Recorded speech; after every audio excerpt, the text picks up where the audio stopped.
Welcome back to my channel. Sinabi ni Bea Alonzo na hindi siya ang nag-initiate ng breakup nila ni Dominic Roque. Sa isang panayam kay Nelson Canlas para sa GMA Integrated News, sinabi ni Bea kung paano siya nasaktan sa mga maling salaysay tungkol sa kanilang paghihiwalay.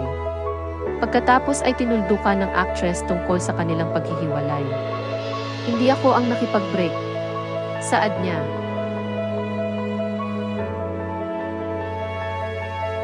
But added that she don't want to elaborate on it anymore. Iwanan natin ito sa nakaraan. Ito ay amicable. Okay naman kami. Sa tingin ko, magiging kawalang galang sa relasyon at sa ibang tao ang pag-usapan ito, anya. Napakasensitibong paksa ito. And gusto kong bigyan ng respeto at gusto kong iwan sa magandang paraan what we had. Nagsimulang mag-date sina Bea at Dominic noong January 2021. Nagplanong magpakasal sila noong July last year at magpakasal na sana ngayong taon 2024. Matapos kumalat ang chismis tungkol sa kanilang breakup, inihayag ni Boy Abunda ang kanilang paghihiwalay sa Fast Talk with Boy Abunda noong Pebrero. Ang mag-asawa pagkatapos ay naglabas ng kanilang sariling pahayag na nagpapatunay sa kanilang hiwalayan.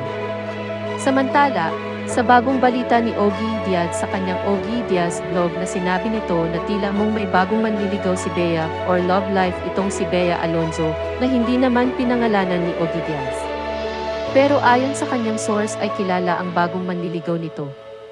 Matatanda ang nagsampa ng kasong cyber libel ang actress na si Bea Alonzo kila Ogie Diaz at mga kasama nito sa YouTube vlog nila. Matatandaan rin na kahit break na sila Bea Alonzo at Dominic Roque. May nakapansin sa wallpaper ng cellphone nito na tila mong si Bea Alonzo ang nasa picture. Akala ng ibang netizen ay naging okay ang dalawa at nagkaayos sa kanilang relasyon. Dito napatunayan na wala ng pag-asang magkabalikan pa si Bea Alonzo at Dominic Roque.